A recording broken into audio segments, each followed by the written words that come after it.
that franchise, and he's one of the guys that you just, when you think of the Canadiens, says something about his character, because you named the long list of incredible Montreal Canadian players. It's a never-ending list, right?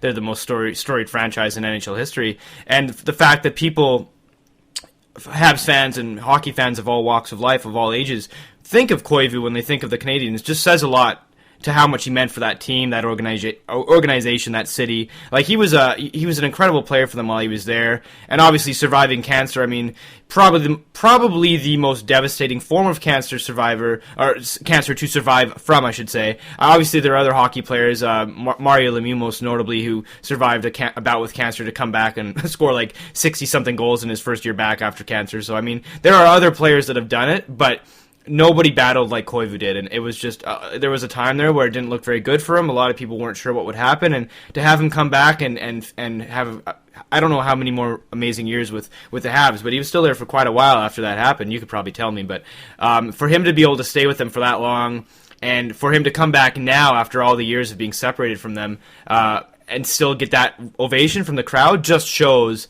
how much he means to that city and into that fan base. So it's really cool. It was a very touching moment. And one of the most powerful moments for me as well, I agree with you, is watching him skate on the ice when, right after all the chemo treatment, seeing the bald head. It's just not something you're used to seeing. You're not used to seeing a hockey player in such a vulnerable state. Like, you think of them as these supermen, as these heroes, these larger than life figures, and to see someone so large, turn to something so frail, it's a very shocking thing for a lot of people, and I think that's why that image was so poignant and was so stayed in people's minds so permanently, was because you're just not used to putting hockey players, or any athlete, I should say, in that context. Of they're real people too, right? Like, at the end of the day, it's just a game. This is a game. It's a game that guys get paid a lot of money to play, but it's just a game at the end of the day, and I think a lot of times people forget about that, and it's really humbling and very important to remember that these are real people. And I think that the Habs fan base should be giving themselves a big pat on the back. That was a great thing to see for everyone.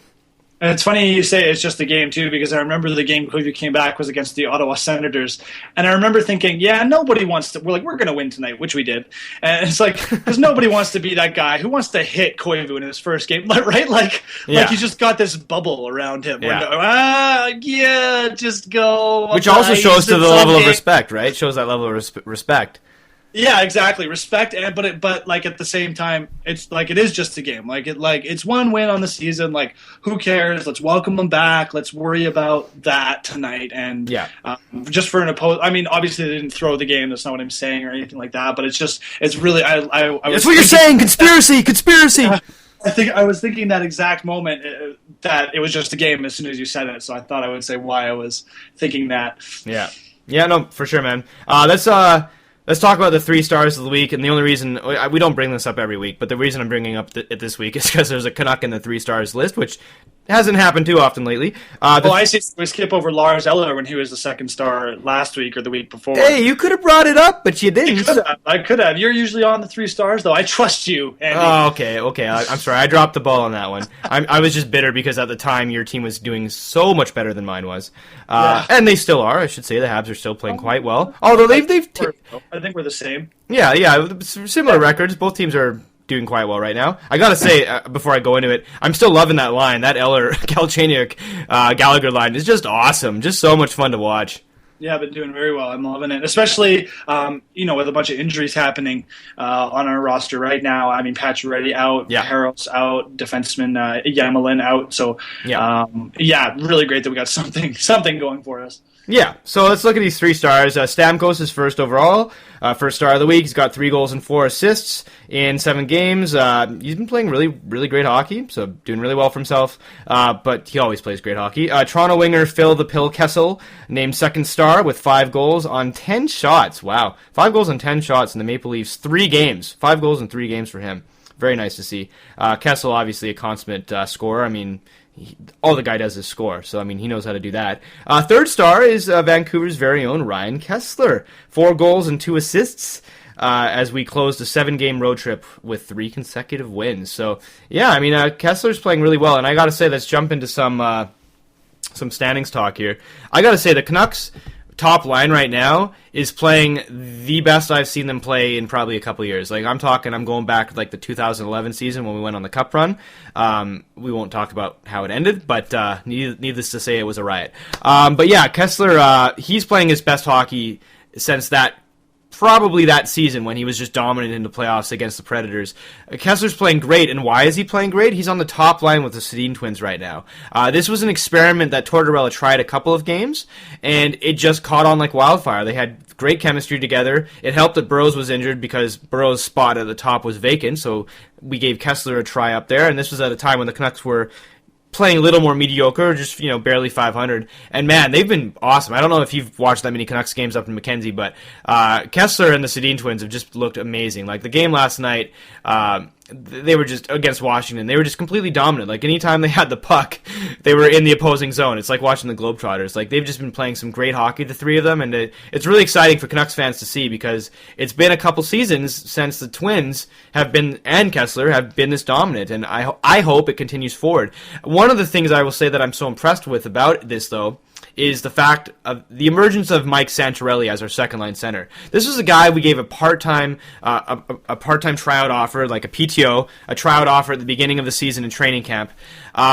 No intention of signing him necessarily. Nobody wanted to pick the guy up. He was sort of forgotten about. He had one 20-plus goal season in Florida, but never really regained his form after that due to a couple of injuries. He credited some of the coaches that he played with to the lack of some of his confidence based on the systems he was playing. He just wasn't happy on the teams he was on. So we pick up Santorelli on a PTO, and he completely impresses in the preseason. He's our leading scorer in the preseason. So they sign him to a one-year deal. I think he's making like the league minimum, $500,000 or something like that. This guy is one of our best scorers right now. He's one of the best players on the team. He gives it every night. He's super speedy, super intelligent on the ice, great stick handler. I gotta say, like, I knew a bit about him coming into the season, but he is a lot better than I thought he was. Like, he is a very good player. Like, he is a top six guy. I didn't think he was a top six. I thought he was like maybe, a third line center at best, but he's playing like a top six centerman, and he has taken Ryan Kessler's spot, and now you got Higgins and Burrows and Santorelli as your second line, which has also been doing really well, and that allows Tortorella, gives him the luxury of freeing up Kessler to play on the wing. And you'll back me up here because I've been saying this to you for years now. Kessler is a winger. I've always seen him as a winger. I've always thought he was a better winger than a centerman. He's a guy that needs to play with playmakers. He's a finisher. Henrik Sedin is one of, if not the best playmakers in the league, and now he's playing with them, and it's showing because Kessler, who has never played with the Twins before, at least not in this capacity, excluding the power play, which is he's always been on the power play with them.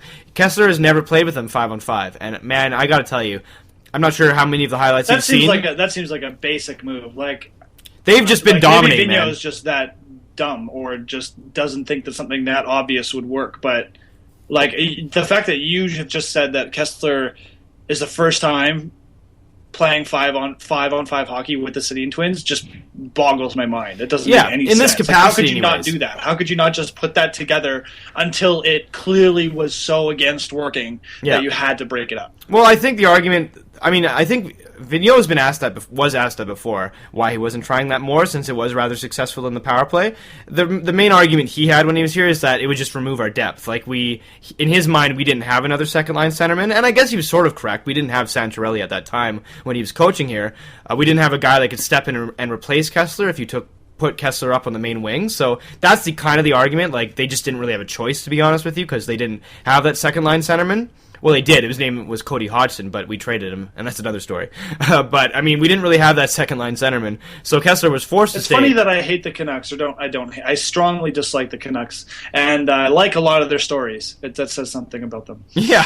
Oh, they've had a few interesting stories over the last few years, for sure. But yeah, it's just awesome to see now. Tortorella just comes and he's like, okay, well, you're good, and you two are good. Let's put you together and see if you'll all be good. And he puts them together, and lo and behold, what happens is Kessler's quickly regaining his 40-goal form, and he looks deadly out there, and the Twins look great as well, showing no sign of age at all at age 34. So yeah, it's great to see the Canucks playing well. They didn't start that great, but they finished the road trip with 12 out of a possible 14 points. One of the best road trips in their history. You don't go on very many 7-game road trips, so that's what I'm saying when I say that. One of their best 7-game road trips in history. You don't usually leave your city for that long.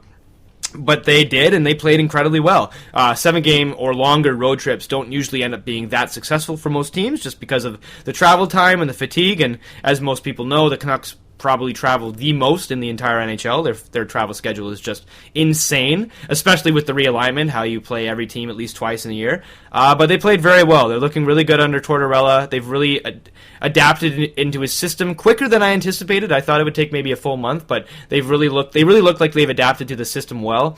Luongo's playing quite well. Eddie Lack is playing very well, much better than I thought. And even with all the injuries that we have, you got Hansen and who else is it? Weiss out for 3 to 4 weeks. You got Booth out for a week. We're a bit decimated with injuries, but guys are coming in and stepping up. And they got that young guy, David Archibald, that stepped in. He played really well. I've never seen him before, so yeah. I mean, I'm happy right now. The Canucks are doing well. Let's hope they can keep it going. We got a big game against Washington tomorrow. Or Detroit. Washington just happened. A big game against Detroit tomorrow, and it's going to be the battle of Zetterberg and Datsuk against the Twins and Kessler. Babcock already confirmed that matchup is going to happen, so that's going to be one hell of a game, even for non-Canucks fans to watch, because you got some serious star talent on the ice. A funny line that Babcock said today, one of the Vancouver reporters, beat writers, asked him, so what are you going to do? How are you going to contain the Sedin twins? And he just looks at the guy slyly and says, we'll see who contains who. So, I mean, there's going to be serious battling going on the ice. Don't forget, Pavel Datsuk is a time-traveling magician who may also be a robot. So, I mean, he can duplicate himself in about 5 different forms. So this guy's going to be tearing up the ice as well. So I'm looking forward to that game. But yeah, enough about my Canucks. I know you hate when I ramble. I'm just happy they're playing well. Yeah, well, I was just like, is this really it? Is this the end? Can I talk now? I'll jump off from Vigneault because, I mean, we're just going to cover a couple teams here. So I'm going to jump off from Vancouver talking about Vigneault. Yeah, how are the Rangers doing? He's going to have one of the shortest-lived coaching spans in the history of the NHL in about a week here if he doesn't figure out how to get the Rangers back on track. What's going on with those guys? They have clearly enough talent to play well. Yeah, I don't know what's going on with them. I am just dumbfounded. I actually we've had conversations about Vigneault and how good of a coach he really is, and I don't know if it's starting to show through or if he's just getting worse or if he just can't get a grip on this team or what it is. But I have suspected that he wasn't a great coach to begin with, especially since Vancouver's playoff run. I think that was one of his last better seasons where I actually saw him a little more active. And I honestly just see a man in a corner who's complaining about a lot of stuff and not really motivating the guys on the ice, which is what he needs to be doing at 4-7. Well, let's also remember Vancouver's cup run was that was one hell of a team. Like, they were really deep. So I mean, not to belittle Vigneault, I mean, he was a factor, but that was a very good team, and they showed why they were so good. Vigneault had some great success with us in the seasons, but my major issue with Vigneault is I've never liked he can't adapt to situations. I've always found that with him, and you especially notice it in the playoffs, like over a 7-game series.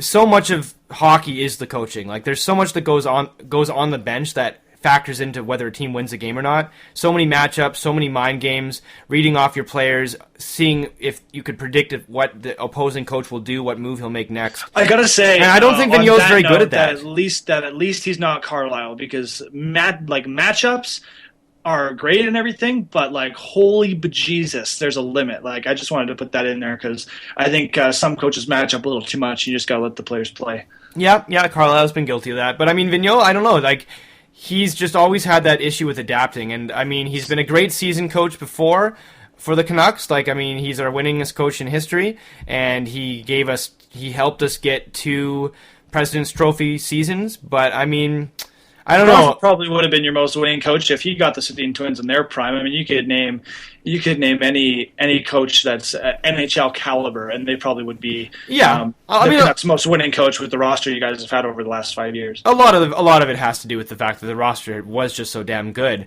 and the holes that Vigneault had didn't really show up in the until If anything, the it playoffs. cost them games. I mean, like you talk about Hodgson not getting ice time and that being a You read my mind. That's just where I was headbutting going thing. with it. Yeah, you read my mind. That's just where I was going. And then Vigneault. I also want to bring up, just because I know that you know a lot about that and are going to run with it, I also want to put into your head how I thought, I think you agreed with me at the time, that Luongo should have continued to play after losing the first two games in the playoffs last year, or the year before. I can't remember which one. No, it was last Anyway, year. Yeah,